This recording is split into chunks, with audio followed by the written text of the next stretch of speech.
আমি শুনেছি তাবিজ নেওয়া শিরক। তাবিজ নেওয়ার ব্যাপারে ইসলাম কি বলে? আসলে যে জাতীয় তাবিজ আমরা ব্যবহার করি বাংলাদেশে, এই তাবিজগুলো যদি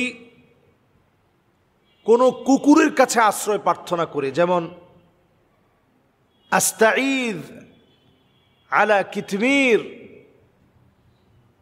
অথবা আস্তাঈন আলা কিতমির, আগিসনি কিতমির। অনেকেই মনে করে কিতমির নামক একটা কুকুর ছিল, আসহাবে কাহাফের 7 যুবককে পাহারা দিয়েছিল যে কুকুর, এই কুকুরের নাম হচ্ছে কিতমির।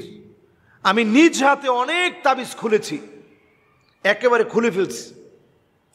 খুলে আমি দেখছি মাঝখানে কিতমির লেখা। কিতমির লেখে এরপরে ওই 7 যুবকের নাম লেখা। তাইলে এই 7 যুবক অথবা কুকুর, এরা কি আপনাকে রক্ষা করতে পারে? নাউযু বিল্লাহি মিন যালিক। এই জাতীয় তাবিজ যদি কেউ লটকায়, আপনি পরিষ্কার ফতোয়া মনে রাখেন, কিতমির নামক কুকুরের নাম লেখা তাবিজ অথবা আসহাবে কাহাফের যুবকদের কাছে আশ্রয় চেয়ে লেখা তাবিজ, এই জাতীয় তাবিজ লটকানো সম্পূর্ণরূপে শিরক। ইন্নাত তামিমা শিরক। ওই তাবিজ লটকানো শিরক যেই তাবিজ কুকুরের কাছে আশ্রয় প্রার্থনা করা শেখায়। আপনাকে আল্লাহ তাআলা কোরআন দিয়েছেন, ওয়ানুনাজ্জিলু মিনাল কোরআনি মা হুয়া শিফাউ ওয়া রাহমাতুল লিল মুমিনিন ওয়া লা ইয়াজিদুয যালিমিনা ইল্লা খাসারা। কোরআন আল্লাহ তাআলা আপনাকে দিয়েছেন, আপনি কোরআনটা পড়েন, কোরআনটা পড়ে আপনি ফু দেন। আপনার সন্তান কথা শুনে না, সন্তান কেঁদে উঠে, ঘুমের মধ্যে লাফ দিয়ে উঠে, ঘুমের মধ্যে ভয় পায়, আপনি সূরা ফাতিহা পড়ে ফু দেন। ঘরের মধ্যে সূরা বাকারা তেলাওয়াত করেন। সূরা বাকারা যেই ঘরের মধ্যে পড়া হবে, জিন ওই ঘরের ভিতরে যেতে পারবে না, প্রবেশ করতেই পারবে না, ক্ষতি করবে তো দূরে থাক। এরপরে আপনি পড়ার চেষ্টা করেন, লা ইলাহা ইল্লাল্লাহু ওয়াহদাহু লা শারীকা লাহু লাহুল মুলকু ওয়া লাহুল হামদ ইউহয়ী ওয়া ইউমীত ওয়া হুয়া আলা কুল্লি শাইইন কাদির। জিন আপনার কোনো ক্ষতি করতে পারবে না ইনশাআল্লাহ। তা আমরা বেশিরভাগ তাবিজ দেই কেন? প্রেমে ব্যর্থ হলে আমরা তাবিজ ব্যবহার করি, যে আমি প্রেমে ব্যর্থ হয়েছি, যে কোনোভাবে এখন আরেকজনের বউ হয়ে গেছে, তারপরেও আমার কাছে নিয়ে আসতে হবে এই তাবিজের মাধ্যমে। এই কাজটা সম্পূর্ণরূপে হারাম।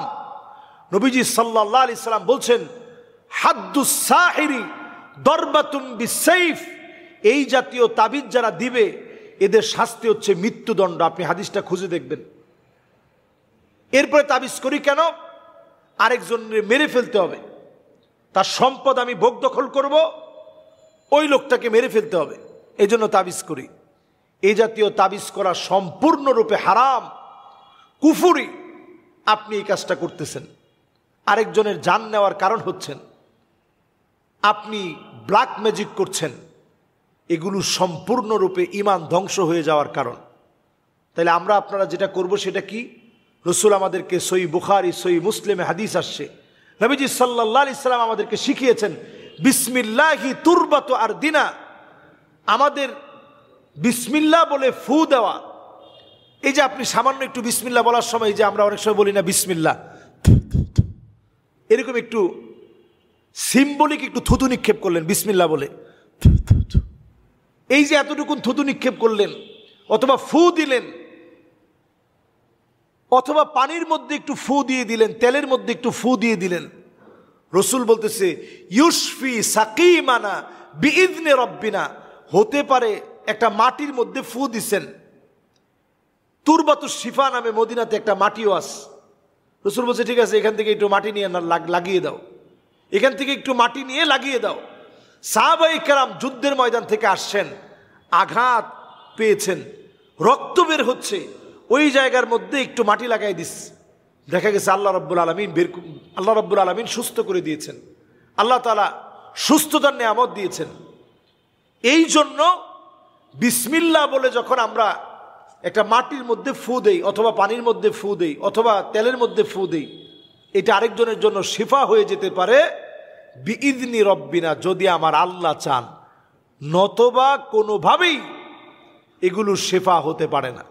এজন্য যারাই এই সমস্ত বিভিন্ন অক্ষর লেখে 7, 8, 6, 1, 2, 3, 4, 5, 6 এরকম ক্রমিক নাম্বার লেখে বিভিন্ন রকমের তাবিজের নামে বিভিন্ন ভাওতাবাজি আমাদের দেশে চলে, এগুলো আসলে আপনারা বিশ্বাস করবেন না। আর আমরা একটা স্বাভাবিক স্বভাব হচ্ছে আমাদের লটকায় রাখতে বড় পছন্দ করি, আমল করতে পছন্দ করি না।